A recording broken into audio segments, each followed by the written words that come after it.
For the fans of the wildly popular Patrick O'Brian novels detailing the fictional exploits and careers of Jack Aubrey in the Aubrey Maturin series, as well as the Horatio Hornblower novels by C.S. Forester, I hereby present the inspiration for those and many more fictional adventure tales for the era of sail.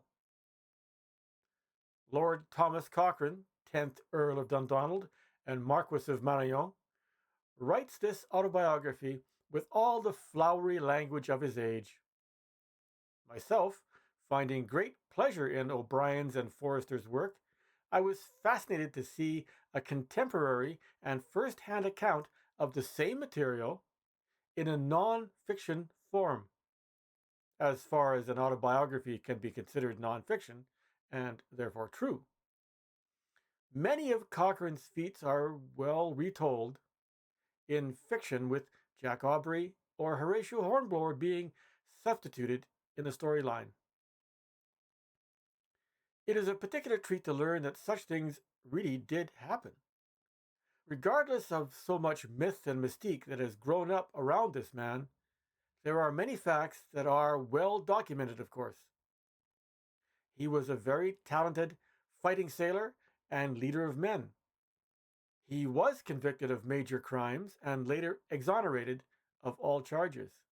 He did fight Napoleon. He did play key roles in the Chilean, Brazilian, and Greek navies in those countries' struggle for independence.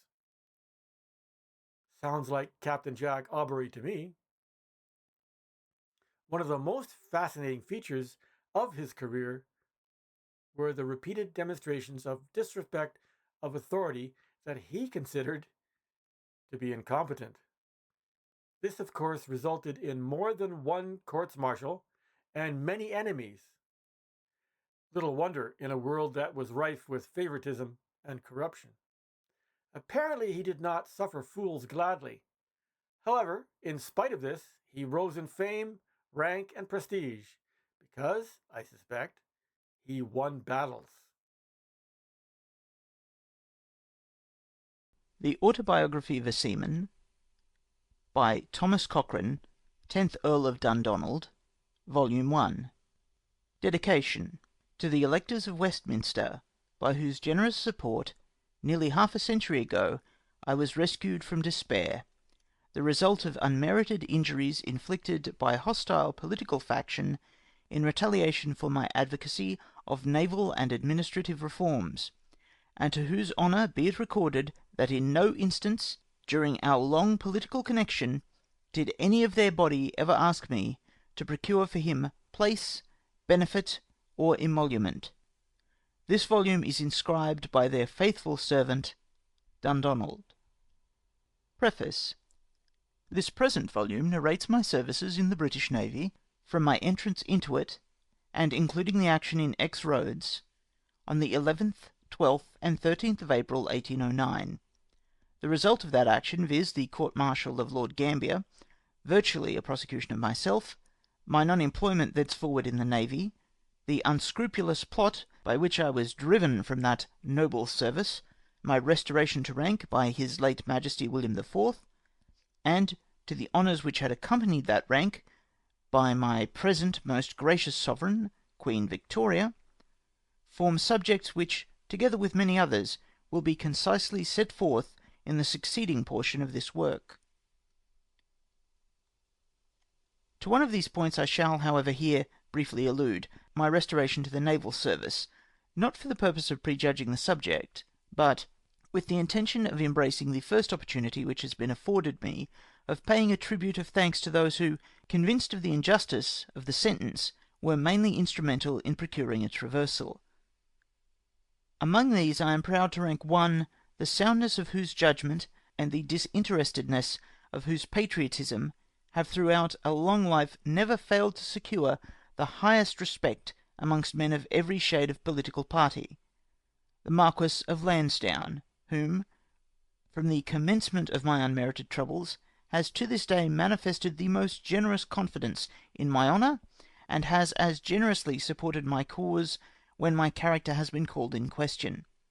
if proof were wanted of my entire innocence of the accusation laid at my charge 45 years ago, no prouder testimony of incapability to have committed the imputed offence could be adduced than the unabated friendship of the Marquis of Lansdowne, simply because no man with a stain on his character could have retained any place in that illustrious nobleman's consideration. To another nobleman, whose name will descend to the remotest posterity as the promoter of everything rationally liberal in politics, and the untiring advocate of measures calculated to promote social advancement, my warmest thanks are no less due. First my counsel, and for half a century my friend, to the long-continued esteem of Lord Brougham, I owe no small portion of that consolation which for so many years formed my only support under a weight of persecution enough to have bowed any man, and not so supported, to the earth, into which, had it not been for the disinterested countenance thus afforded by men above reproach, I must have permanently sunk. One testimony of my venerated friend I may be allowed to adduce. Quote, I must be distinctly understood to deny the accuracy of the opinion which Lord Ellenborough appears to have formed in Lord Cochrane's case, and deeply to lament the verdict of guilty, which the jury returned after 3 hours' consulting and hesitation. Our own complaint was his lordship's refusal to adjourn after the prosecutor's case closed, and his requiring us to enter upon our defence at so late an hour, past 9 o'clock, so that the adjournment took place at midnight, and before we had called our witnesses. I speak of the trial at Guildhall only. Lord Ellenborough was equally to blame with his brethren in the Court of the King's Bench for that most cruel and unjustifiable sentence which at once secured Lord Cochrane's re-election for Westminster. In 1833, the government of which I was a member restored this great warrior to his rank of admiral in our navy. The country, therefore, in the event of hostilities, would now have the inestimable benefit of his services, whom none perhaps ever equalled in heroic courage, and whose fertility of resources, military as well as naval, places him high among the very first of commanders. That his honours of knighthood, so gloriously won, should still be withholden, is a stain, not upon him, but upon the councils of his country, and after his restoration to the service, it is as inconsistent and incomprehensible as it is cruel and unjust. Quote ends. Footnote begins. On the accession of her present most gracious Majesty, those honours were restored, every attempt to obtain their restoration during the reign of his late Majesty having failed from causes which will be stated in the next volume, and notwithstanding that his Majesty himself warmly espoused my cause. End footnote. To many others high in public estimation, and in the councils of their sovereign, I have been equally indebted for countenance and support, but as it has been my lot to outlive them, they are beyond the reach of thanks. Among these may be mentioned the late Duke of Hamilton, the Earl of Auckland, Sir Francis Burdett, my late warm-hearted friend and colleague, Mr. Whitbread, Mr. Hume, and others whose names have escaped my memory rather than my gratitude. Last, though foremost in estimation, is another friend, found where man will seldom look for a friend in vain, at home, the Countess of Dundonald, my wife.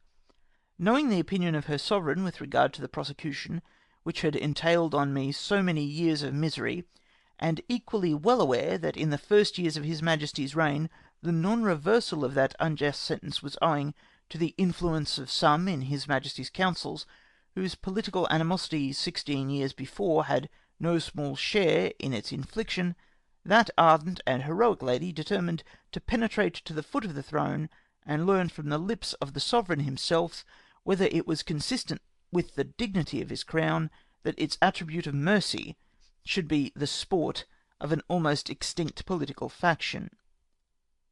The step was a bold one, but the ardour which had conceived it to be necessary lacked not the energy to carry out its resolve. In spite of the coolness of some about the court, and the positive rudeness of others whose names it is not worth while to resuscitate, this devoted lady gained an interview with her sovereign, and with the greatest respect besought his Majesty not to permit the benevolence of his disposition, and his own belief in the innocence of her unjustly maligned husband, to be thwarted by those whose office it was to advise, but not to control, his better judgment.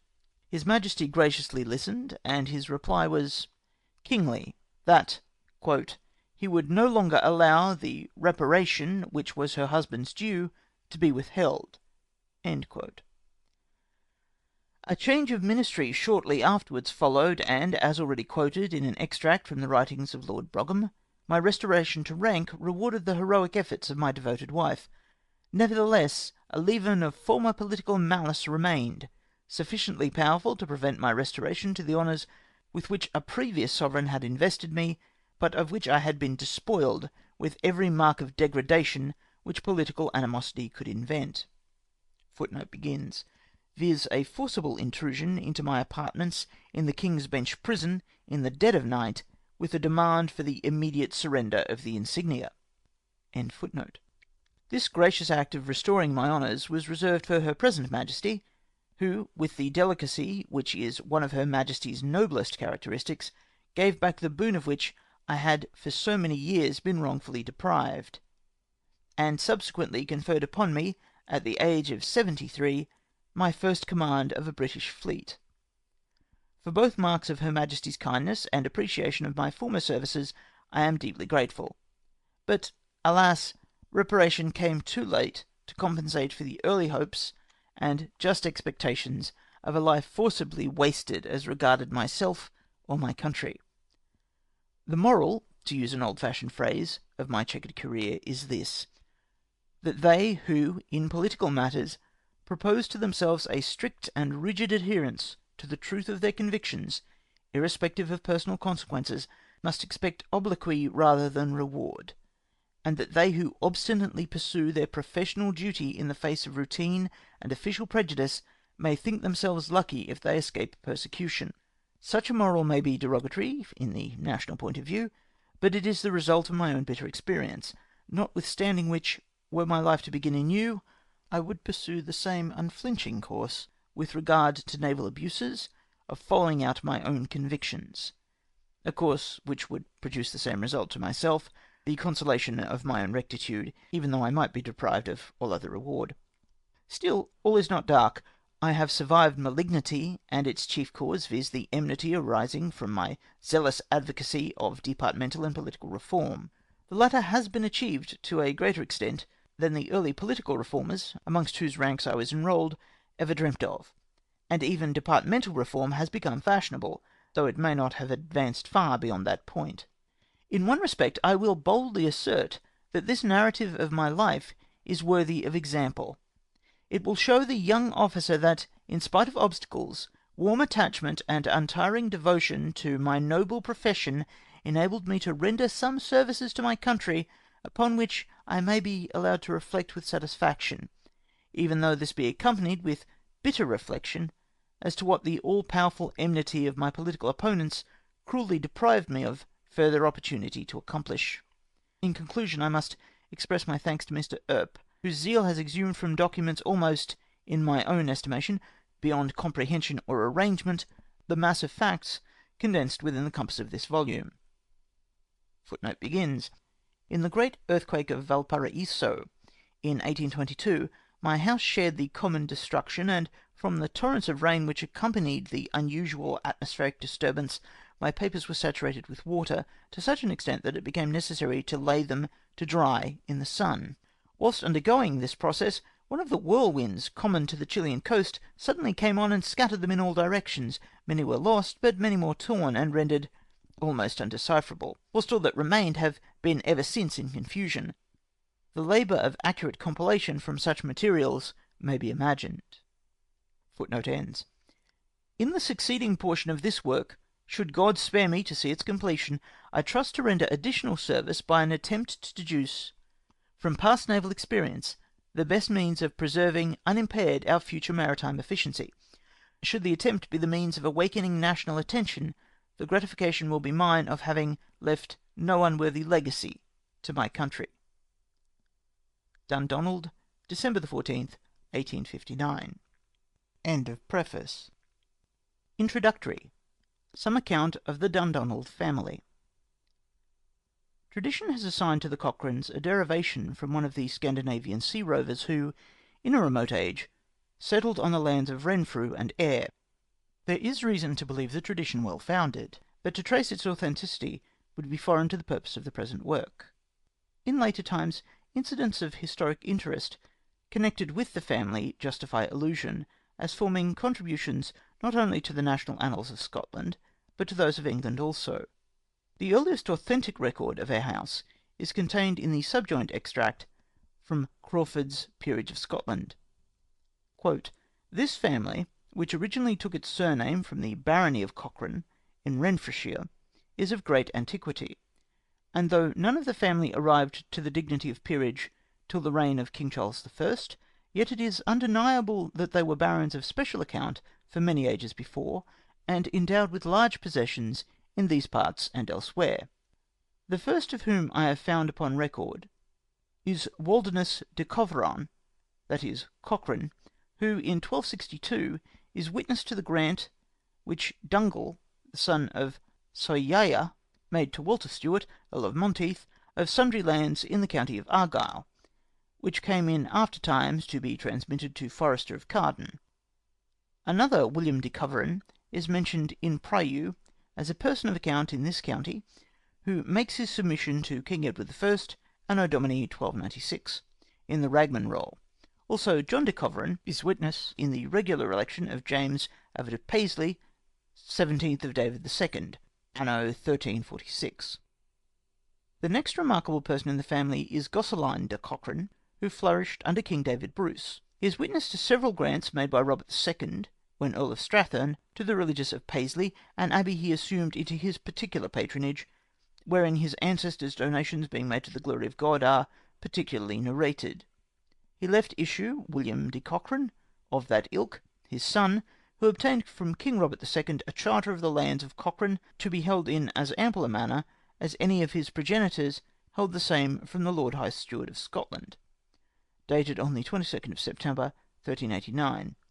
As he stood in special favour with the king, so was he in no less with Robert III his son, to whom it seems he had been serviceable, for when he came to the crown he had been so grateful a sense thereof, that in the second year of his reign, Anno 1392, he made him a grant of 40 shillings sterling in annuity, arising out of the profits of the burgh of Rutherglen.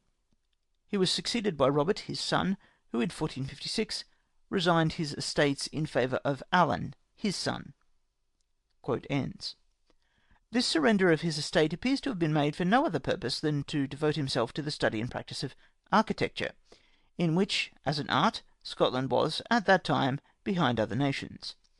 In the exercise of his self-imposed profession, Robert Cochrane is said to have displayed great skill in the erection of several edifices, and when, by the favour of King James III, he afterwards rose to power, his architectural eminence procured for him, amongst the host of enemies created by his elevation, the contemptuous appellation of the Mason Chiel. It was not, however, his architectural skill alone which gave him a place in the sovereign's estimation, but his good broadsword and powerful arm, the efficiency of which, having been displayed in a combat in the king's presence, attracted his majesty's attention. Quote in footnote, "He came to be known to the king by a duel which he fought with another, and presently from an architect came to be made a courtier, and was put in a fair way of rising to some great advancement, for having performed some lighter matters entrusted to him with diligence, and also accommodating himself to the king's humour, he was soon admitted to advise concerning the grand affairs of the kingdom, insomuch that Preston chose him to be his son-in-law." Buchanan, Vol. 2, page 301. But that which made Cochrane most envied was his earldom of March, which country the king had either given to him, or at least committed to his trust, upon the death of the king's younger brother. Buchanan, Vol. 2, page 309. Footnote and quote end. So much so, that the king, finding him to be of good family and possessed of great talent, placed him near his person. The result being that in a brief space of time he became his chief adviser, and the great opponent of the Scottish nobility, who sought to hold the king in their power.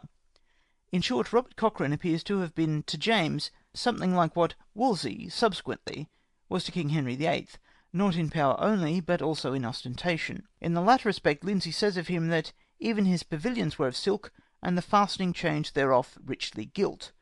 Pinkerton says he became the fountain of royal favour, and was elevated to a giddy and invidious height of power, this being the earldom of Mar.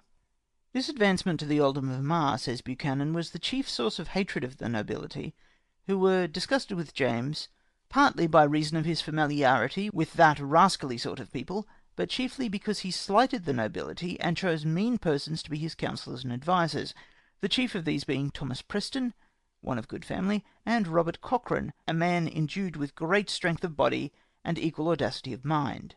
In classing Thomas Preston and Robert Cochrane amongst that rascally sort of people, Buchanan contradicts himself, for he admits that Preston was of good family, and he must have known that Cochrane's family was still more ancient, so that the historian only gives evidence of his own tuft-hunting tendencies. What were the feelings of the nobility toward Robert Cochrane may be gathered from the titles to the chapters of a scurrilous book subsequently written in their interest for the purpose of denouncing his memory. 1. This minister's, Robert Cochrane, raising himself first by his impudence, and next by his alliance with a noble lord, whom he wormed out of power. 2. His poor condition when he first came to court. 5. His buildings and passion for hunting. 7. His working the disgrace of all the great men, and such. This last head, working the disgrace of all the great men, appears to form the key to their whole hatred, but it implies patriotism towards a monarch and a country whom the great men had previously oppressed. I am quite content to rest the reputation of my ancestor upon the libellous evidence of his adversaries, or the showing of the Scottish historians that he attempted to abridge the power of the nobles, and succeeded to such an extent as to secure his own murder. To enter at length into such matters would, however, be to substitute my ancestor's biography for my own, and therefore it will only be necessary to abridge from Pinkerton a few interesting extracts relative to this romance of Scottish history. Quote, "The new Earl of Mar, unconscious that his extreme elevation was an infallible step to the deepest ruin, continued to abuse his power, and that of his sovereign. The nobles beheld the places formerly given to their sons, now sold to Mar's followers. The prelates and other dignitaries of the church sighed at the increase of simony, and such, and such. In short, the whole honour and welfare of the king and kingdom were sacrificed on the domestic altar of this base and covetous minion. Some of the peers assembled, and consulted upon the means of delivering the realm from the disgrace and destruction inflicted by Cochrane and the other royal favourites. A noble deputation had even been sent to the king, requesting that he would dismiss these pernicious counsellors, and restore the confidence placed by his ancestors in the loyalty of the nobility. The answer of James was far from satisfactory, but his peers assented to delay, and dissembled till some decisive order should arise. The Scottish army, amounting to about 50,000, had crowded to the royal banner at Burramuir, near Edinburgh, whence they marched to Sontray and to Lauder, at which place they encamped between the church and the village. Cochrane, Earl of Mar, conducted the artillery, and his presence and pomp were additional insults. On the morning after their arrival at Lauder, the peers assembled in a secret council in the church, and deliberated upon their designs of revenge.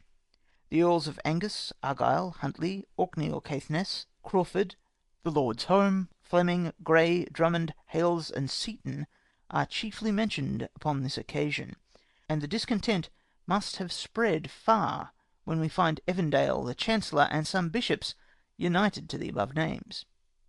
In the course of the debate, Grey took occasion to introduce an apologue. The mites consulted upon the means of deliverance from their tyrannic enemy the cat, and agreed that a bell should be suspended about her neck to notify her approach and their danger. But what mouse has the courage sufficient to fasten the bell? "I shall bell the cat," exclaimed the impatience of Angus, in whom a current of the blood of Douglas flowed, and the homely times conferred upon him the appellation of Archibald Bell the Cat. It was concluded that the king should be put in a gentle imprisonment in the castle of Edinburgh, and that all his favourites should be instantly hanged over the bridge of Lander. Cochrane, ignorant of their designs, at length left the royal presence to proceed to the council. The earl was attended by 300 men, armed with light battle-axes, and distinguished by his livery of white with black fillets. He was clothed in a riding cloak of black velvet, and wore a large chain of gold around his neck. His horn of the chase, or of battle, was adorned with gold and precious stones, and his helmet, overlaid with the same valuable material, was borne before him. Approaching the door of the church, he commanded an attendant to knock with authority, and Sir Robert Douglas of Lochleven, who guarded the passage, inquiring the name, was answered, "'Tis I, the Earl of Mar." Cochrane and some of his friends were admitted. Angus advanced to him, and pulling the golden chain from his neck, said, "A rope will become thee better," while Douglas of Lochleven seized his hunting horn, declaring that he had been too long a hunter of mischief. Rather astonished than alarmed, Cochrane said, "My lords, is it in jest or earnest?" To which it was replied, "It is good earnest, and so thou shalt find it, for thou and thy accomplices have too long abused our prince's favour, but no longer expect such advantage, for thou and thy followers shall now reap the deserved reward." Having secured Mar, the lords despatched some men-at-arms to the king's pavilion, conducted by 2 or 3 moderate leaders, who amused James while their followers seized the favourites. Sir William Roger, the English musician, Preston, a gentleman, Honmill, Torphichan, Leonard, and others, were instantly hanged over the bridge at Lauder. John Ramsay of Balmain, having clasped the king's person, was alone spared. Cochrane was now brought out, his hands bound with a rope, and thus conducted to the bridge, and hanged above his companions.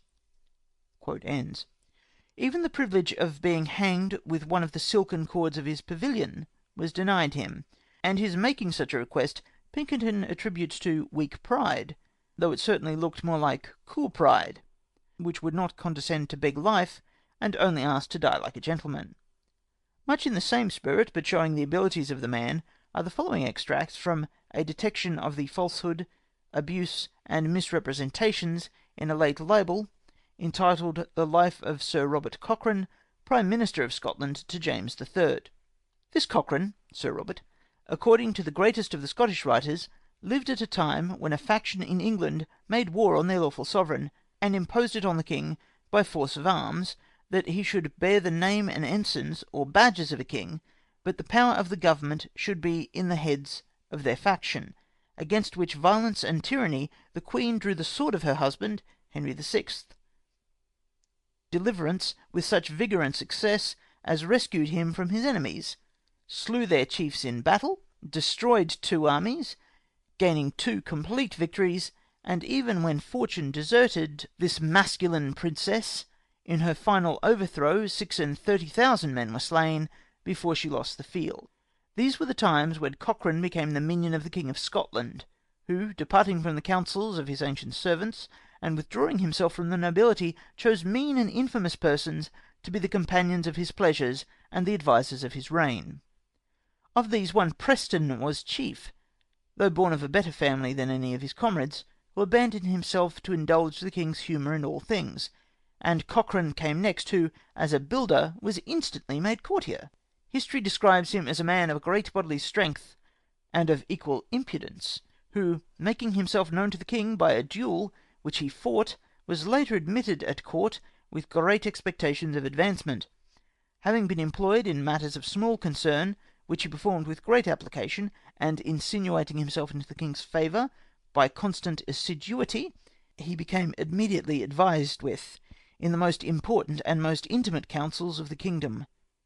Preston upon this made him his son by giving him his daughter in marriage. To return to the descendants of this murdered minister, this Alan, son of the murdered Robert, in 1452, is witness to the mortification which Robert Lord Lisle made to the abbot and conventual brethren of the monastery of Paisley, of the fishing on the river at Clyde, at the place called Crokershot, for the help of their prayers to advance his spiritual estate, in which deed he is designated Alanus Cochrane Armiger, his father being then alive, and to whom he succeeded before the 1480. He married daughter of by whom he had Robert a son, who was father of John Cochrane of that ilk, who immediately succeeded his grandfather upon his death. Which John, for some consideration I know not, obtained a licence from his sovereign, Lord King James IV., under the Great Seal, imploring him to dispose of either his lands of Easter Cochrane in Renfrewshire, or his lands of Pitford in Perthshire. Accordingly, he alienated part of his lands of Cochrane to James, Archbishop of Glasgow, anno 1519, to which deed he appends his seal, the impression bearing 3 boars' heads erased, and circumscribed Sigillum Johannes de Cochrane.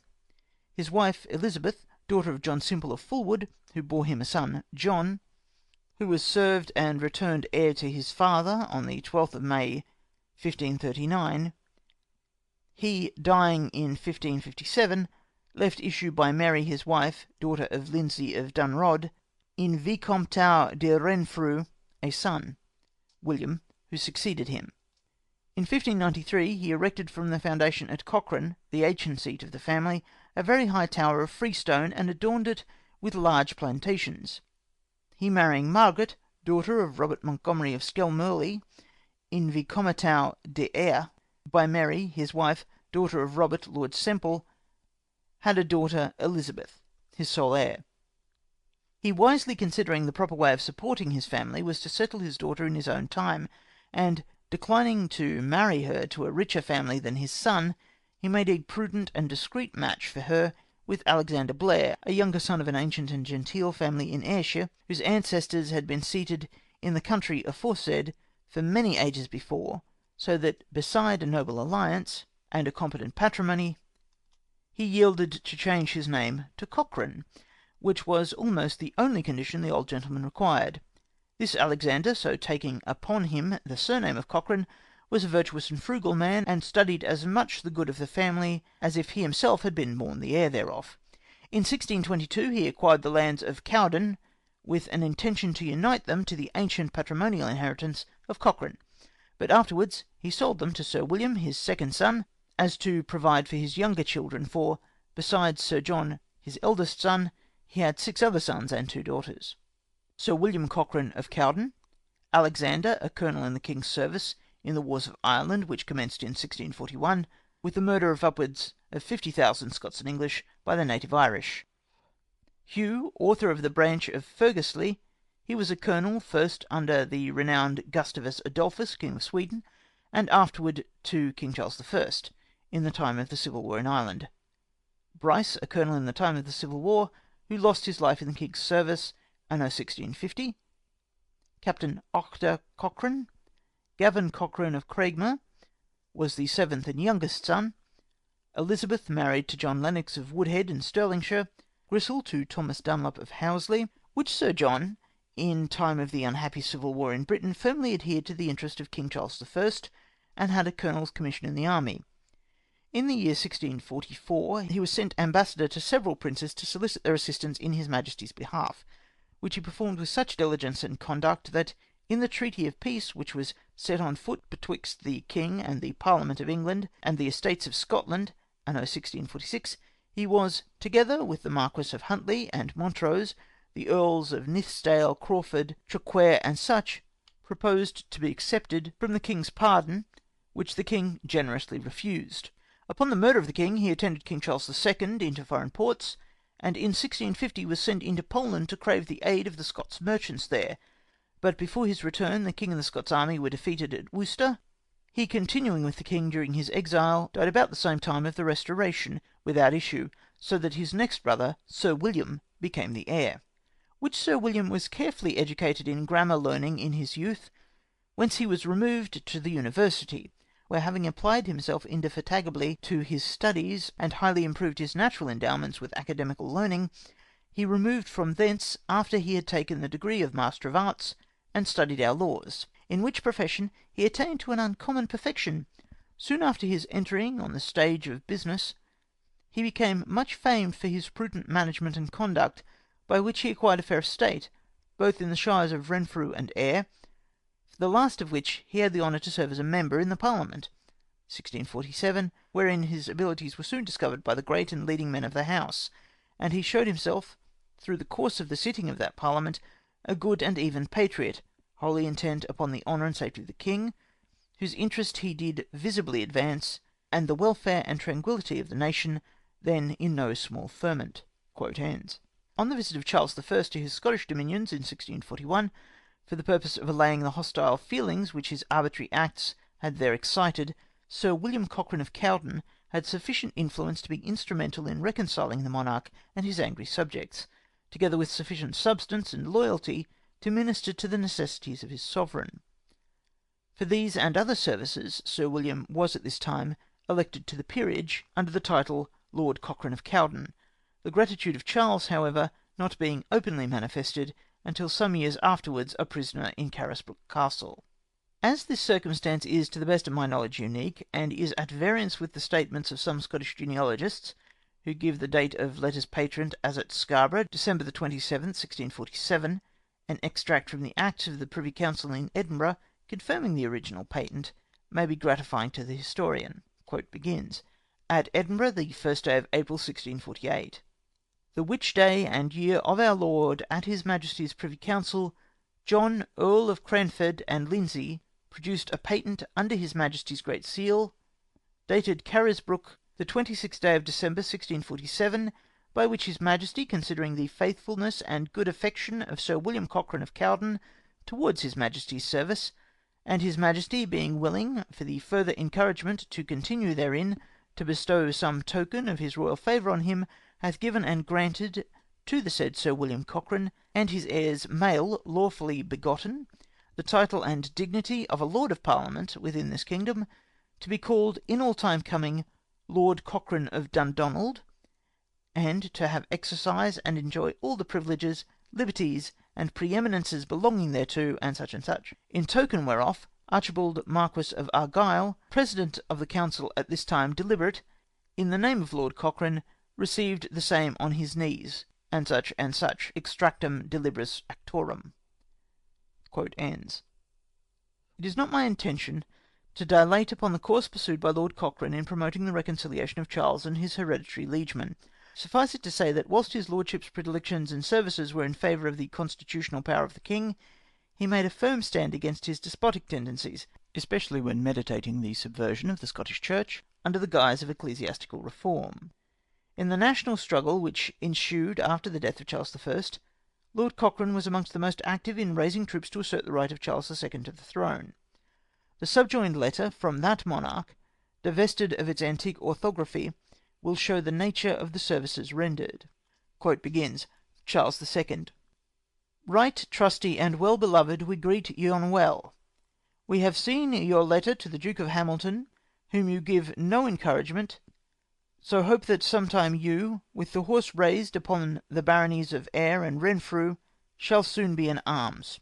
Having been engaged to give to General Major Vandrosk the first regiment of horse raised within our kingdom of Scotland, we could not possibly break our promise to so deserving a person. But seeing your brother was appointed to have the command of one of the regiments of foot before they were converted into horse, he will now be disappointed, as likewise will Colonel Cunningham, of their expectations. We have, therefore, thought fit to desire you to shift your brother up to the army to us, and we do oblige ourselves to take him in our particular favour, and to give him the command of a regiment, either of horse or foot. We likewise find you desire the removing of the garrison from Newark, but having advised twice with our Committee of Estate, we find it is not for the good of the service to remove the said garrison, but we are content that the strength be reduced to the number of 30 soldiers only. We shall desire that you would be assisted in hasting these levies, and continue in your barony all public dispatch, so as you may be in continual receipt of our respects to you.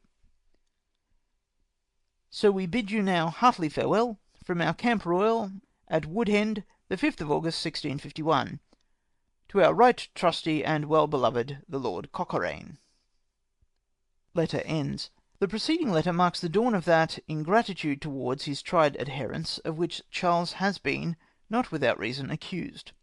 Lord Cochrane's reward for raising the first regiment of horse in Scotland was the displacement of his brother from the command in favour of a Dutchman, notwithstanding that the whole expenditure had been borne by his lordship, whose fate it subsequently was that the Stuarts should draw largely upon resources which, to the injury of his descendants, his loyalty ungrudgingly supplied. Passing over the defeat which followed, I select from others a letter addressed by Charles when in exile to Lord Cochrane, under the assumed name of Lenos and Richmond, its purport being to show that the unfortunate royal family depended upon Lord Cochrane's management not only for advice, but, what was more to the purpose, for the means of subsistence. Letter begins, February 2nd, 1657. My Lord, I find myself very much obliged to your Lordship by your great care of my dear son's interests and mine, and have seen your letter concerning the gentleman recommended for a commissioner, who, though a stranger to me, yet, since it is the opinion of your Lordship that he be added to the number of the commissioners, I do in this, as in other things, hearken to your Lordship's advice, relying on your Lordship's favour to me, and therefore do hereby invite him, if he will accept the trouble, with many thanks to your Lordship and to him. I must further beseech of your Lordship to intend the raising of 5000 upon Glasgow, and to labour the sale of Methuen and Kilmurrocate, both with all possible expedition. I hope to have the happiness of seeing your Lordship in these parts ere long, that I may have a longer conveniency of making my acknowledgments to your Lordship for your eminent favour to your Lordship's most humble servant, C.R. Lenos and Richmond. For my Lord Cochrane.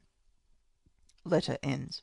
Whether Lord Cochrane visited the exiled court or not, I have no documents to decide, nor is it at all material, these letters being adduced to show the nature of his connection with the Stuarts in their day of humiliation, which only appeared to add to his zeal for their welfare. The son alluded to in the preceding letter was the Duke of Monmouth, for espousing whose cause in the subsequent reign of James II. The Cochrane family suffered severely. Soon after the Restoration in 1660, Lord Cochrane was sworn a Privy Councillor, and by his Majesty's special choice was constituted one of the Commissioners of the Treasury and Exchequer, which great and weighty employment, says Crawford, he discharged with admirable prudence and integrity, to the general satisfaction of the whole nation.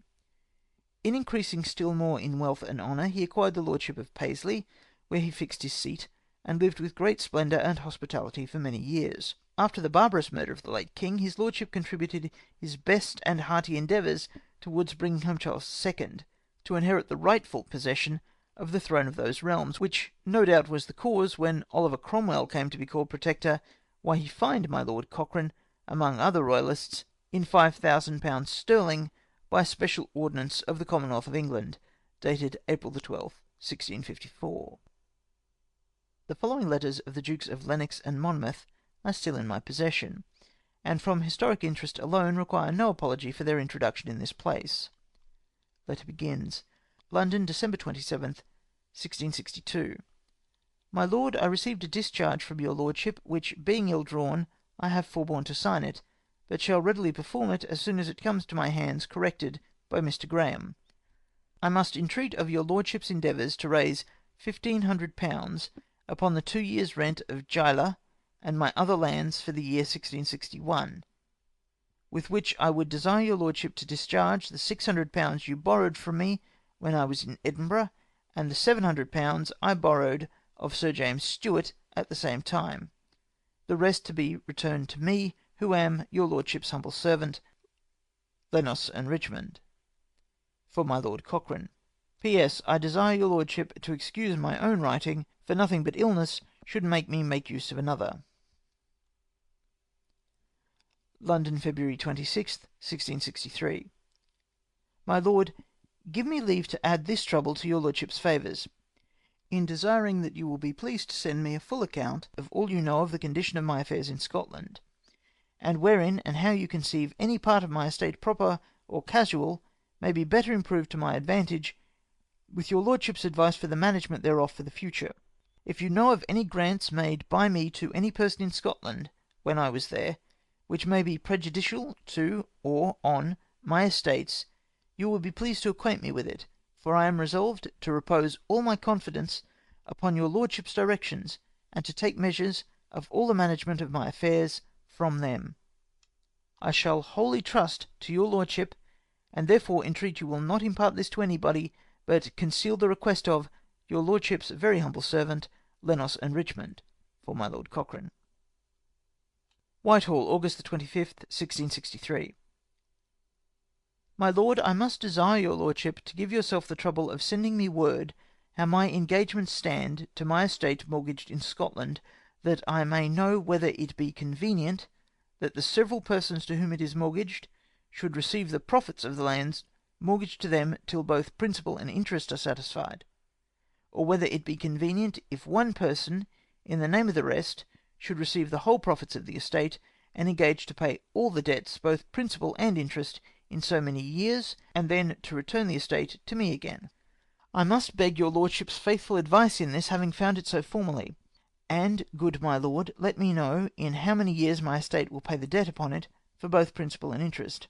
I cannot believe that anybody will be so warm in my concerns as yourself, and therefore wholly repose this trust in you, desiring you to send me in writing a conveyance of my estate to yourself for the payment of the debt in the aforesaid years, with the return of the estate into my hands, who am, my lord, your lordship's most obliged servant, Lenos and Richmond. Letters end. The following letter, written to Lord Cochrane after the removal of the court to Oxford on account of the plague raging in London, will show the straits to which even the wealthiest of the Scottish nobility had been reduced. Letter begins, Oxford, November the 11th, 1665. My lord, I had written to your lordship before this, had I not an intention of coming to Scotland myself, but being now prevented by other affairs, I must desire your lordship to make all possible speed that may be to return me £500 out of the £1000 that are due to me. My lord, I was never in a greater strait in my life, the plague having prevented my tenant's payment. If you ever did intend to oblige me, I am sure you could never have a better opportunity than making me a present payment. Good my lord, do not fail me, who am your most humble servant, Richmond and Lenos. For my Lord Cochrane. P.S. My uncle Aubigny is very sick at Paris, and we expect to hear he is dead by every post. The last letters assuring he was past recovery. July 1666. My lord, I need not acquaint your lordship how great a confidence I have in your lordship's friendship and assistance. Having now sent Boreman into Scotland to attend and follow your lordship's directions, and my Lord Newburgh's for the completion and settling the whole affairs of the Admiralty, if my Lord Macdonald goes on in his intended bargain, I shall expect £6,000 to be paid and returned to me by Michaelmas. Please remember the £100 you reserved till Boreman's coming. I shall trouble your lordship with nothing more at present, but the assurance of being your lordship's very humble servant, Richmond and Lenos. For my Lord Cochrane. London, 18th of September, 1666. My lord, though I consider that £5,000 is too small a sum for so considerable and convenient an estate to my Lord Macdonald, yet I am satisfied to be ruled by the market, and the exigency of my own affairs, but especially by your lordship's judgment and kindness, of which I have had so good experience. My lord, the sad accident of fire which hath lately happened in London hath almost ruined us all. I must therefore earnestly entreat you to return me what money you have in your hands of mine, with all possible speed, not knowing which way to turn myself at present, there being no such thing as money here. Pray likewise hasten Boreman in returning what money is due to me on the prizes, in doing all which you will very much oblige your lordship's humble servant, Richmond and Lenos. For my Lord Cochrane at Edinburgh. Letters end. I have purposely refrained from comment on these letters as being foreign to the purpose of this introductory chapter, which is not to dilate on immaterial subjects, but simply to point out the connection of the Cochrane family with the Stuarts and their faithful adherents. The subjoined, from the Duke of Monmouth, is also curious, as alluding to the disaster of invasion, in addition to those of plague and fire. Letter begins, June 28th, 1667. My lord, so soon as I received your lordship's of the 26th of May, I was commanded by the king for Harwich, and have ever since been so hurried about in this confusion upon the arrival of the Dutch, that I have not had time to answer your lordship, to whom I do acknowledge myself very much obliged for your care of my affairs. And if it lies in my power to acknowledge it otherwise than in words, your lordship shall ever find me really to be, my lord, your lordship's real friend and servant, Monmouth and Buccleuch. These for my Lord Cochrane. Letter ends. On the 12th of May 1669, Lord Cochrane was created Earl of Dundonald. The annexed is His Majesty's Order for the Patent. Order begins. Our Sovereign Lord, considering that it has always been the ancient, constant, and worthy practice of all kings to confer titles and degrees of honour and dignity upon such of those subjects whose good services and worth have so deserved, and that his Majesty's father of blessed memory did, in the year 1641, dignify and confer upon his right trusty and well-beloved William Lord of Cochrane the title of Lord Cochrane, and now his Majesty, in consideration of his faithful services, and for the better encouragement of him and his family to continue in their constant and affectionate adhering to his interest and service for the future, being graciously pleased to confer a further mark of his royal favour upon him, doth therefore of his royal and princely power ordain a letter patent to be made and decreed under the great seal of his ancient kingdom of Scotland in due form, making, constituting, and creating the said William Lord Cochrane and his heirs male,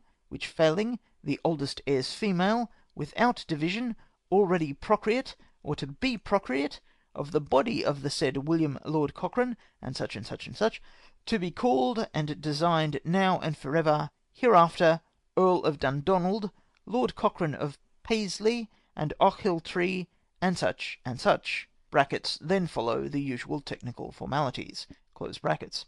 May it please your Majesty, this contains your Majesty's warrant for a patent to be passed under the Great Seal of Scotland for creating William Lord Cochrane, Earl of Dundonald, Lord Cochrane of Paisley and Ochiltree, with power and such and such and such, for subscription. Lauderdale. Sit supra scribitur. Charles R. Warrant ends. The subjoined letters from the Duke and Duchess of Monmouth, the latter the heiress of Buccleuch, are not without historical interest. Letter begins, Whitehall, May 2nd, 1671. My Lord, this is expressly to beg your Lordship's pardon that I writ you not, by the person that brought you my commission concerning my lands, in which I was confident to put your Lordship's and Lord Cochrane's names, being assured that neither yourself nor any of your family would deny me the favour of your assistance in the management of my estate, which I have now taken into my own possession, and hope to see the good effects of it. I beseech your Lordship to give my service and excuse to Lord Cochrane, and tell him I hope he will be no worse a friend to me than you have been, whom, I must acknowledge, have obliged me ever to be, my Lord, your very humble servant, Monmouth and Buccleuch, for Lord Dundonald. Whitehall, May 25th, 1671. My Lord, I know not how to express my thanks to your Lordship for the trouble I have put upon you in your journey to Broholm, where your presence hath been of that advantage in my affairs as could not, without you, have been expected. I thank your Lordship most heartily for this, and all other your kindnesses to me, and particularly your advice concerning Orkney and such, and to refrain the signing of anything but what shall be most maturely advised by your Lordship, and such other my friends, to whose counsel and advice, as always faithful to me, I shall firmly adhere, and constantly remain, my Lord, your very affectionate friend and humble servant, Monmouth and Buccleuch, for the Right Honourable the Earl of Dundonald. October 31st, 1671. My Lord, being very sensible of your constant care and industry to promote and advance all our interests in Scotland, and receiving daily demonstrations of your particular kindness and friendship to us, we are the more confident on all occasions to depend wholly upon you for resolution in doubtful, and assistance in difficult, cases, and do entreat your Lordship to take them seriously in your own consideration, and weighing all circumstances, deal freely and candidly with us, and declare truly to us your opinion, what you do conceive fit for us to do, to extricate ourselves out of those dangers both we and our estate lie under. We are now both of us so near the time of our majority, and are told that it is very necessary for us to undertake a journey to Scotland this next spring. If your Lordship be of the same judgment, we must, if possible, find out some expedient to effect it. My Lord, we are informed that many of our late chamberlains are resolved to stand trial with us for 3000£, yet remaining in their hands upon the balance of their accounts, unless they may have such discharge as they please. We do therefore very earnestly recommend it to your Lordship's care to proceed vigorously against them, not only for that, but also for the great waste and destruction they have made of the woods. A letter is also written to the Lord President Stair, and the rest of the Lords of the Session's favour, for a speedy dispatch of our concerns before them. We shall have the satisfaction that in the place where we have received so great obligations from your Lordship and the rest of our friends, even there we shall express with much sincerity that we are, my Lord, your Lordship's very affectionate and humble servants, Buccleuch and Monmouth, Anna Buccleuch and Monmouth. for the Right Honourable the Earl of Dundonald. March 14th, 1674.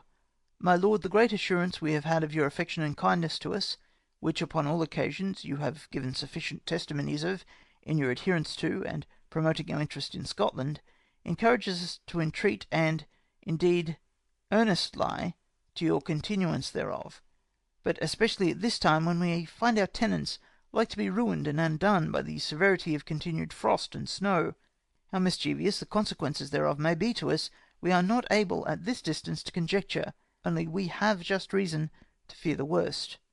But we, depending very much, if not solely, upon your lordship's wisdom and good conduct at this juncture, and very well knowing how prevalent your countenance and authority will be among our tenants, and what encouragement they will receive from your presence, must needs desire and entreat your lordship that you will not fail to be at the next land settling. For it is your discretion and prudence that shall be our guide and measure in the regulation of our own interests, or that of any of our tenants who shall be held fit objects of our consideration and favour in so general a calamity, if they be recommended by your lordship unto my lord. Your lordship's most affectionate friends and servants, Buccleuch and Monmouth, Anna Buccleuch and Monmouth, for Lord Dundonald. September 29th, 1674. My lord, upon all occasions my wife and I do receive new testimonies and proofs of your continued kindness to us, and your unwearied care and industry to do all good offices which may any wise conduce to our profit and advantage, and in truth the great pains you have taken about our affairs, and the trouble you took upon you of an inconvenient journey to be at our land settling, are sufficient assurances of your zeal and affection for our welfare and prosperity, for which we owe you a particular acknowledgment. And I do assure your lordship, I am so extremely sensible of these and all the other kindnesses which you have done for us, that it shall never be my fault if I do not make it appear how much I am, my lord, your lordship's most affectionate friend and servant, Buccleuch and Monmouth, for Lord Dundonald. Whitehall, 19th March, 1676. My lord, we are truly sorry to understand, by your letter, that you are unable to ride by reason of your age and weakness, and that you cannot go all the way in your coach to our land settling. We know very well, and have had long and great experience, how useful you have been in that affair for many years together, and we may have just reason to fear that we may suffer very much by your absence from that service, so many of our lands lying at this time waste. The tenants will be apt to be discouraged, when they want your countenance, to whom they are so well known. But, my lord, we do not think it reasonable to press you with arguments to undertake anything, how necessary soever it may be for our service, if it be in the least prejudicial to your health and safety. Therefore, if your infirmities cannot well dispense with your own going that journey, we do entreat your lordship to prevail with your son, my Lord Cochrane, to supply your place. For we are very sure that there is not one related to you but will have a great influence on our tenants, and, next to yourself, we can desire none more considerable than your son. We need not tell you how much the present necessity of our affairs requires all prudence, all the countenance and authority, and all the diligence of ourselves, and of my lords our commissioners, to bring our estate out of that waste, ruinous, and scandalous condition under which it hath lain. And we do know that your lordship will contribute as much pains, and be as instrumental to bring this to pass, as any person whatsoever. And in this assurance we do subscribe ourselves, as in truth we are, my lord, your lordship's most affectionate friends and servants, Buccleuch and Monmouth, Anna Buccleuch and Monmouth, for Lord Dundonald. Letters end. The Earl of Dundonald was subsequently appointed by James II. One of the Privy Council of Scotland. As the place from which the patent was dated, viz. Hounslow Heath, is of historical significance, I shall give the document entire. Patent begins. James R. Right trusty and right entirely beloved cousin and counsellor. Right trusty and well beloved cousin and counsellor. Right trusty and entirely beloved cousins and counsellors. Right trusty and right well beloved cousins and counsellors. Right trusty and well beloved cousins and counsellors. Right trusty and well beloved counsellors and trusty and well beloved counsellors. we greet you well. Whereas we are fully satisfied of the loyalty, abilities, and dutiful affection to our service of our right trusty and well-beloved Earl of Dundonald, we therefore thought fit to add him to our Privy Council of that our ancient kingdom, and do authorise and require you to admit him accordingly. And we do hereby dispense with him from taking the test, oath of allegiance, or any other oath, except that of Privy Councillor only, for doing whereof this shall be your warrant, and to him a full and ample security. Given at our camp on Hounslow Heath, the 10th day of June 1686, and of our reign the 2nd year. By his Majesty's command, Melfort. Patent ends. In the subsequent rebellions of Argyle and Monmouth, the Cochranes again suffered severely, John, the second son of the Earl of Dundonald, being deeply implicated therein, and only escaping with his life by the Earl satisfying first the greed of James II's popish priests, and secondly that of James himself. The annexed extracts from Burnet will show all that needs to be said on this head. Cochrane, another of those who had been concerned in this treaty, as to an insurrection in Scotland, was complained of as having talked very freely of the Duke's government of Scotland, upon which the Scottish secretary sent a note to him, desiring him to come to him, for it was intended only to give him a reprimand, and to have ordered him to go to Scotland. But he knew his own secret, so he left his lodgings and got beyond the sea. This showed the court had not yet got full evidence, otherwise he would have been taken up, as well as others were. The deliberations in Holland, among the English and Scots that fled thither, came to ripen faster than was expected. Lord Argyle had been quiet ever since the disappointment in the year 83. He had lived for most part in Friesland, but came off to Amsterdam, and met with the rest of his countrymen that lay concealed there, the chief of whom were the Lord Melville, Sir Patrick Hume, and Sir John Cochrane. The first of these, Melville, was a fearful and mean-spirited man, a zealous Presbyterian, but more zealous in preserving his person and estate. Hume was a hot and eager man, full of passion and resentment, and instead of minding the business then in hand, he was always forming schemes about the modelling of matters, when they should prevail, in which he was so earnest that he fell into perpetual disputes and quarrels about it. Cochrane was more tractable. With these Lord Argyle communicated all the advices that were sent to him.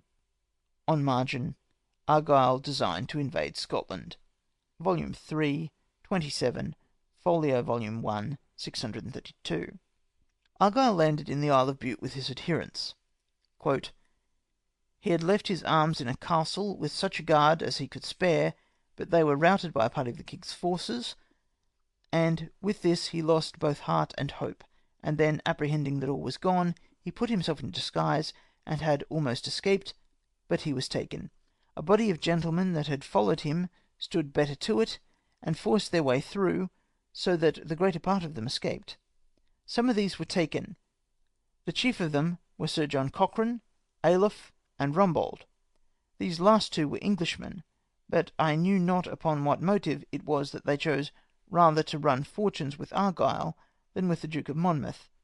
Thus was this rebellion brought to a speedy end, with the effusion of very little blood. Volume 1, folio, page 629. Cochrane had a rich father, the Earl of Dundonald, and he offered the priests £5,000 to save his son. They wanted a stock of money for managing their designs, so they interposed so effectually that the bargain was made. But to cover it, Cochrane petitioned the council that he might be sent to the king, for he had some secrets of great importance, which were not fit to be communicated to any but to the king himself. He was upon that brought up to London, and after he had been for some time in private with the king, the matters he had discovered were said to be of such importance, that in consideration of that, the king pardoned him. It was said he had discovered all their negotiations with the Elector of Brandenburg and the Prince of Orange, but this was a pretence only, given out to conceal the bargain, for the prince told me he had never once seen him. The secret of this came to be known soon after. Volume 1, folio 634. Lord Macaulay's account of the same event, as regarded my ancestor, for it is from this Sir John Cochrane that the present branch of our family is descended, will complete all which is necessary to be alluded to in this place. Quote, "With Hume, Sir Patrick, was connected another Scottish exile of great note, Sir John Cochrane, second son of the Earl of Dundonald. The great question was whether the Highlands or the Lowlands should be the seat of war. The Earl, Argyle, wished to establish his authority over his own domains, and to take possession of the ancient seat of his family at Inverary. But Hume and Cochrane were impracticable, seeing that amongst his own mountains and lakes, and at the head of an army of his own tribe, he would be able to bear down their opposition, and to exercise the full authority of a general. They said that the Campbells took up arms neither for liberty, nor for the Church of God, but for MacCallum More alone. Cochrane declared that he would go to Ayrshire if he went by himself, and with nothing but a pitchfork in his hand. Argyle, after long resistance, consented, and Cochrane and Hume were at the head of a force to invade the Lowlands. Ayrshire was Cochrane's object, and the coast was guarded by English frigates. A party of militia lay at Greenock, but Cochrane, who wanted provisions, was determined to land. Hume objected, but Cochrane was peremptory. Cochrane entered Greenock, and procured a supply of meal, but found no disposition to insurrection. Cochrane, having found it impossible to raise the population on the south of the Clyde, rejoined Argyle in Bute. The Earl again proposed to make an attempt on Inverary, and again encountered pertinacious opposition. The seamen sided with Hume and Cochrane. The Highlanders were absolutely at the command of their chieftain. Cochrane was taken, and sent to London. He held amongst the Scotch rebels the same rank which had been held by Grey in the west of England. That Cochrane should be forgiven by a prince vindictive beyond all example seemed incredible, but Cochrane was the younger son of a rich family. It was, therefore, only by sparing him that money could be made out of him. His father, Lord Dundonald, offered a bribe to the priests of the royal household, and a pardon was granted." Quote ends. The history of the succeeding Earls of Dundonald, down to the failure of issue in the first branch, is thus detailed by Crawford. Quote begins, "William, 1st Earl of Dundonald, married Euphemie, daughter of Sir William Scott of Ardross, in Comitau de Fife, by whom he had 2 sons and a daughter.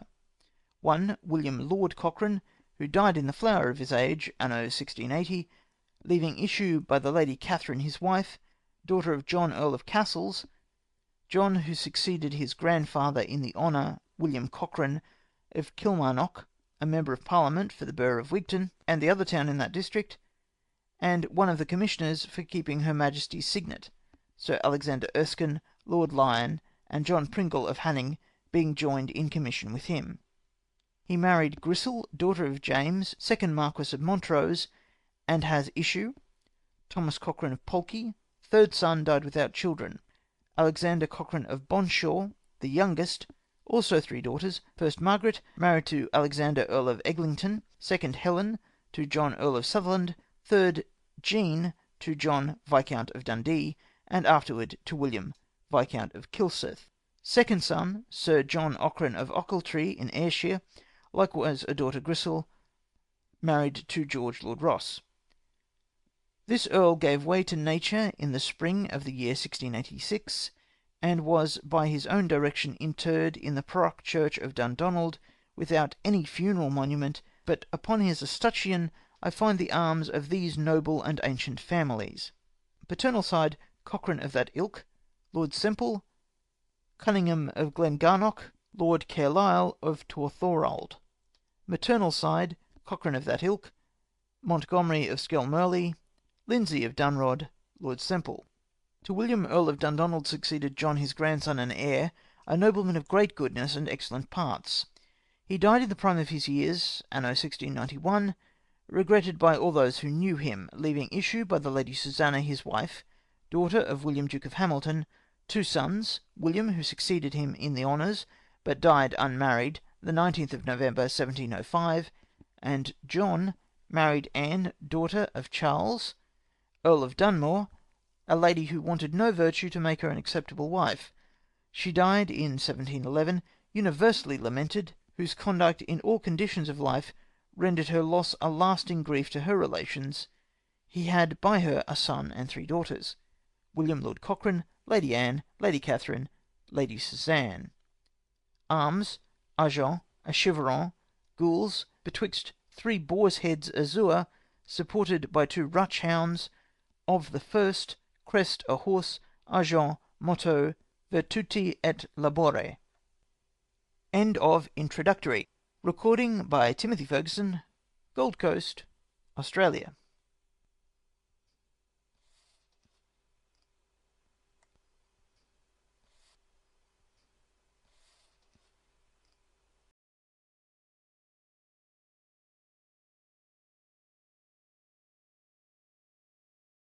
My boyhood and entrance into the Navy. My birth is recorded as having taken place on the 14th of December, 1775, at Ansfield, in Lanarkshire. My father was Archibald, 9th Earl of Dundonald. My mother, Anna Gilchrist, daughter of Captain Gilchrist, a distinguished officer of the Royal Navy. My father was descended from John, the younger son of the first Earl, noticed in the introductory chapter as the companion of Argyle. On default of issue in the elder branch of the family, the title devolved on my grandfather Thomas, who married the daughter of Archibald Stewart, Esquire, of Torrance, in Lanarkshire, and had issue of one daughter and 12 sons, the most distinguished amongst whom, in a public capacity, was Admiral the Sir Honourable Alexander, father of the present Admiral Sir Thomas Cochrane. Some of my father's earlier years were spent in the Navy, in which he became an acting lieutenant. A cruise on the coast of Guinea gave him a distaste for the naval profession, which, in after years, postponed my entrance therein far beyond the usual period. On his return home, he quitted the Navy for a commission in the army, which was, after a time, also relinquished. Of our once extensive ancestral domains, I never inherited a foot.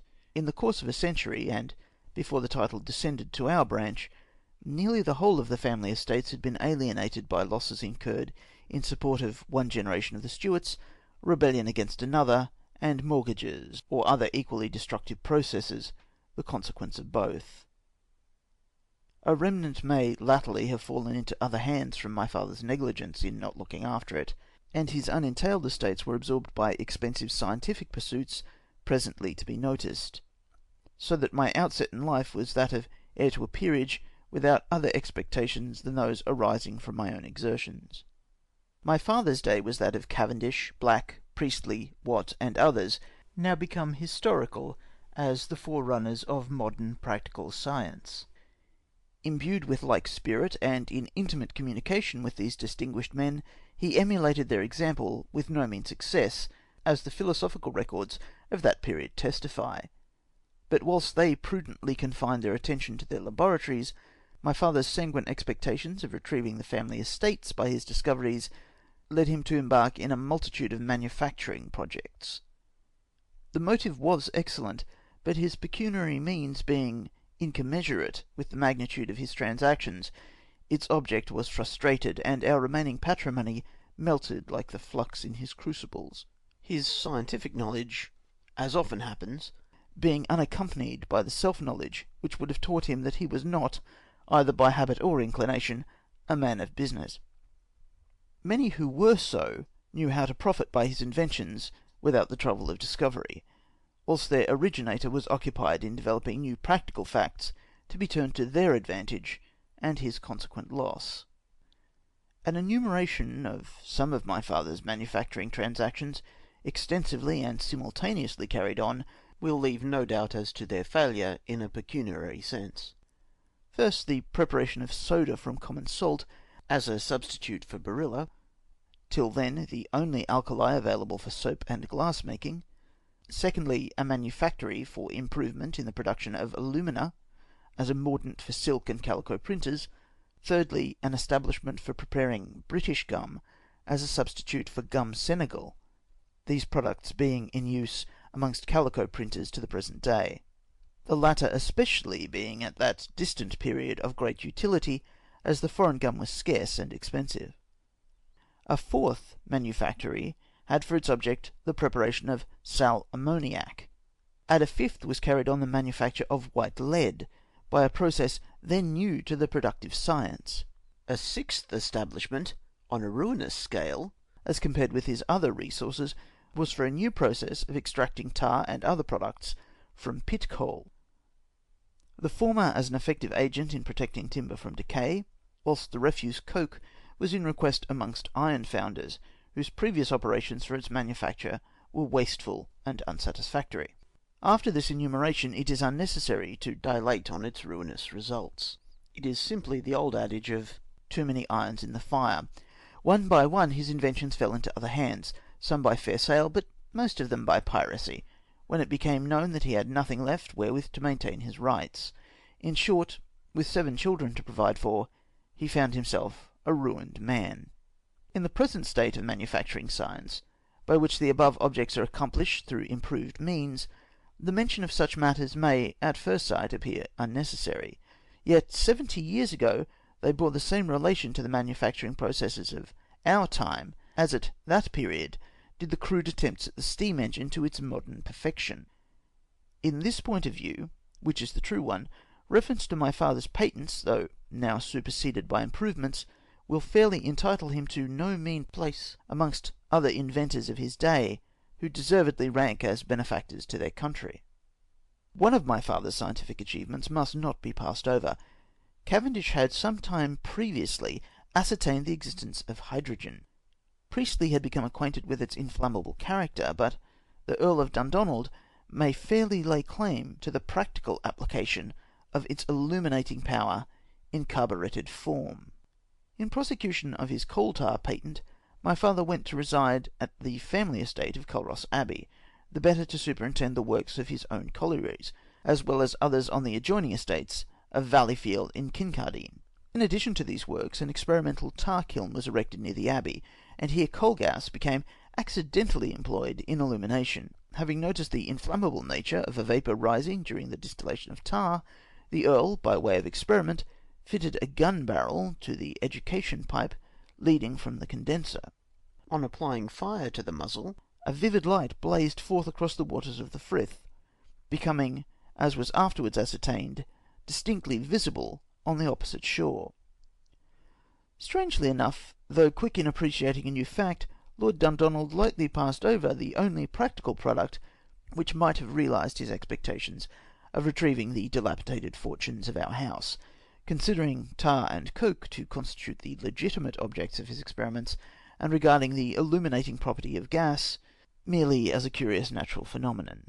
Like Columbus, he had the egg before him, but unlike Columbus, he did not hit upon the right method of setting it on end. The incident just narrated took place about the year 1782, and the circumstances attending it are more vividly impressed on my memory from an event which occurred during a subsequent journey with my father to London. On our way we paid a visit to James Watt, then residing at Handsworth, near Birmingham, and amongst other scientific subjects discussed during our stay were the various products of coal, including the gas-light phenomenon of the Culross Abbey tar kiln. This gave rise to some interesting conversation, which, however, ended without further results. Many years afterwards, Mr. Murdoch, then one of Mr. Watt's assistants at Soho, applied coal gas to the illumination of that establishment.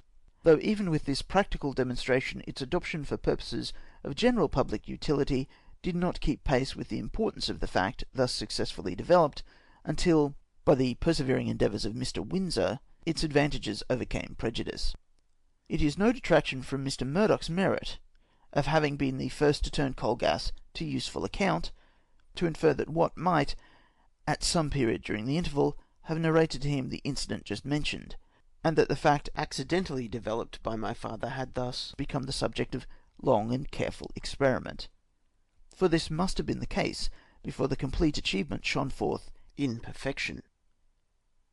Mr. Murdoch, so far as I am aware, never laid claim to a discovery of the illuminating property of coal gas, but to its useful application only, to which his right is indisputable. As it is not generally known to whom an earlier practical appreciation of gaslight was in reality due, I have placed these facts on record. One notice more of my father's investigations may be permissible. To Sir Humphrey Davy is usually ascribed the honour of first pointing out the relation between agriculture and chemistry. Reference to a work published in 1795, entitled A Treatise Showing the Intimate Connection between Agriculture and Chemistry, by the Earl of Dundonald, will decide the priority.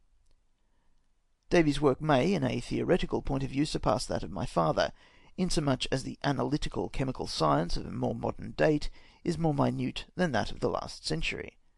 But in point of patient investigation, from countless practical experiments, my father's work is more than equal to that of his distinguished successor in the same field, and is, indeed, held in no small estimation at the present time. The reader will readily pardon me for thus devoting a few pages by way of tribute to a parent whose memory still exists amongst my most cherished recollections, even though his discoveries, now of national utility, ruined him, and deprived his posterity of their remaining paternal inheritance. During boyhood we had the misfortune to lose our mother, and as our domestic fortunes were even then at a low ebb, great difficulty was experienced in providing us with the means of education, 4 of us being then at an age to profit by more ample opportunities. In this emergency temporary assistance was volunteered by Mr. Rowland, the Minister of Culross, who thus evinced his gratitude for favours received in the more auspicious days of the family. Highly as was the offer appreciated, family pride prevented our reaping from it the advantage contemplated by a learned and truly excellent man. Perceiving our education imperilled, the devotedness of my maternal grandmother, Mrs. Gilchrist, prompted her to apply her small income to the exigencies of her grandchildren. By the aid thus opportunely afforded, a tutor was provided, of whom my most vivid recollection is a stinging box on the ear, in reply to a query as to the difference between an interjection and a conjunction, this solution of the difficulty effectually repressing further philological inquiry on my part. We were after a time temporarily provided with a French tutor, a Monsieur Durand, who, being a Papist, was regarded with no complacent eye by our not very tolerant Presbyterian neighbours. I recollect this gentleman getting into a scrape which, but for my father's countenance, might have ended in a Kirk session. As a matter of course, Monsieur Durand did not attend Abbey Church. On one side of the churchyard was the Culross Abbey cherry garden, full of fine fruit, of which he was very fond, as were also the magpies which swarmed in the district. One Sunday, whilst the people were at church, the magpies, aware no doubt of their advantage, made a vigorous onslaught on the cherries, provoking the Frenchman, who was on the watch, to open fire on the intruders with a fowling piece. The effect of this reached farther than the magpies. To fire a gun on the Sabbath was an abomination, which could only have emanated from a disciple of the Scarlet Lady, and neither before nor after did I witness such a hubbub in the parish.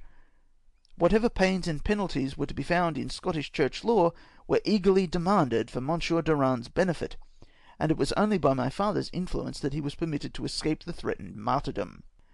Annoyed at the ill feeling thus created, he relinquished his engagement before we had acquired the rudiments of the French language. Even this inadequate tuition was abruptly ended by my father taking me with him to London.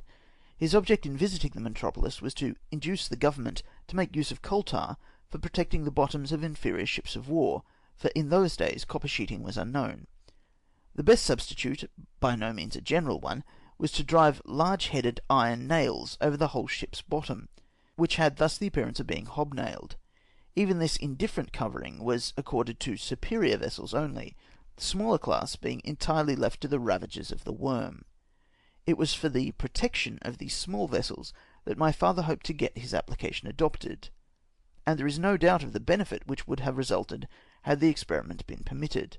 But this was an innovation, and the Board of Admiralty being then, as too often since, opposed to everything inconsistent with ancient routine, refused to entertain his proposal. It was only by means of political influence that he, at length, induced the Navy Board to permit him, at his own expense, to cover with his composition one side of the buoy at the Nore. The result was satisfactory, but he was not allowed to repeat the process. As compared with the exposure at that time of ships' bottoms to rapid destruction, without any effort to protect them, my father's plan was an even greater improvement than is the modern substitution of copper sheeting for the hobnail surface, which it tardily superseded. Failing to induce the government to protect their ships of war, he applied to the mercantile interest, but with no better success. I remember going with my father to Limehouse in the hope of inducing a large shipbuilder there to patronise his composition, but the shipbuilder had an even greater horror of innovation than the Admiralty authorities. His reply was remarkable. "My lord," said he, "we live by repairing ships as well as by building them, and the worm is our best friend. Rather than usual preparation, I would cover ships' bottoms with honey to attract worms. Foiled in London, my father set on foot agencies at the outports, in the hope of introducing provincial shipbuilders to adopt his preservative. Prejudice, however, was not confined to the metropolis, and the objection of the Limehouse man was everywhere encountered. Neither they nor any artisans in wood would patronise a plan to render their work durable. Unsuccessful everywhere, my father turned his attention to myself. My destination was originally the army, whether accordant with my taste or not, for he was not one of those who considered it necessary to consult the inclinations of his children in the choice of a profession, but rather how he could best bring family influence to bear upon their future interests. Unfortunately for his passive obedience theory, my penchant was for the sea. Any hint, however, to this effect was peremptorily silenced by parental authority, against which it was useless to contend.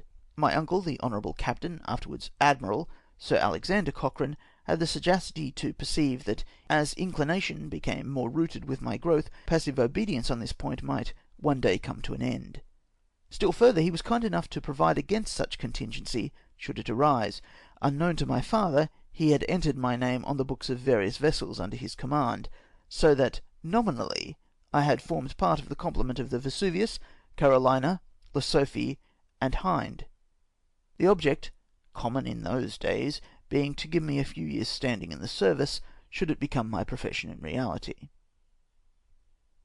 Having, however, a relative in the army who possessed influence at the Horse Guards, a military commission was also procured for me, so that I had simultaneously the honour of being an officer of His Majesty's 104th Regiment, and a nominal seaman on board my uncle's ship.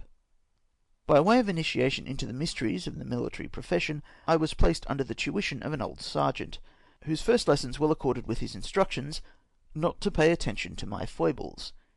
My hair, cherished with boyish pride, was formally cut, and plastered back with a vile composition of candle grease and flour, to which was added the torture incident to the cultivation of an incipient queue. My neck, from childhood open to the lowland breeze, was encased in an inflexible leathern collar or stock, selected according to my preceptor's notions of military propriety, these almost verging on strangulation. A blue semi-military tunic, with red collar and cuffs, in imitation of the Windsor uniform, was provided, and to complete the tout ensemble, my father, who was a determined Whig partisan, insisted on my wearing yellow waistcoat and breeches, yellow being the Whig colour, of which I was admonished never to be ashamed. A more certain mode of calling into action the dormant obstinacy of a sensitive, high-spirited lad could not have been devised than that of converting him into a caricature hateful to himself and ridiculous to others. As may be imagined, my costume was calculated to attract attention, the more so from being accompanied by a stature beyond my years. Passing one day near the Duke of Northumberland's palace at Charing Cross, I was beset by a troop of ragged boys, evidently bent on amusing themselves at the expense of my personal appearance, and, in their peculiar slang, indulging in comments thereon far more critical than complimentary. Stung to the quick, I made my escape from them, and rushing home, begged my father to let me go to sea with my uncle, in order to save me from the degradation of flowered head, pigtail, and yellow breeches. This burst of despair aroused the indignation of the parent and the Whig, and the reply was a sound cuffing. Remonstrance was useless, but my dislike to everything military became confirmed, and the events of that day certainly cost His Majesty's 104th Regiment an officer, notwithstanding that my military training proceeded with redoubled severity. At this juncture, my father's circumstances became somewhat improved by a second marriage, so that my brother Basil and myself were sent to Mr. Chauvet's academy in Kensington Square, in order to perfect our military education, Basil, like myself, being destined for the army. At this excellent school we only remained 6 months, for with slightly increased resources, my father resumed his ruinous manufacturing pursuits, so that we were compelled by the res angusta domini to return to Scotland. Footnote begins. Lord Dundonald about this time entered upon a series of experiments which, as usual, were productive of more benefit to his country than himself, viz. An improved mode of preparing hemp and flax for the manufacture of sailcloth.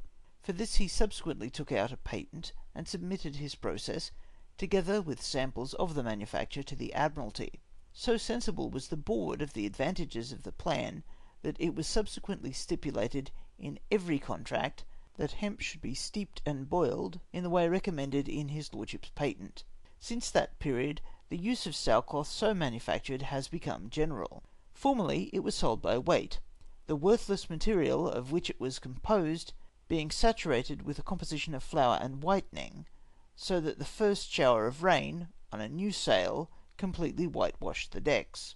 Of so flimsy a nature were the sails, when this composition was washed out, that I have taken an observation of the sun through the foretopsail, and brought it to a horizon through the foresail.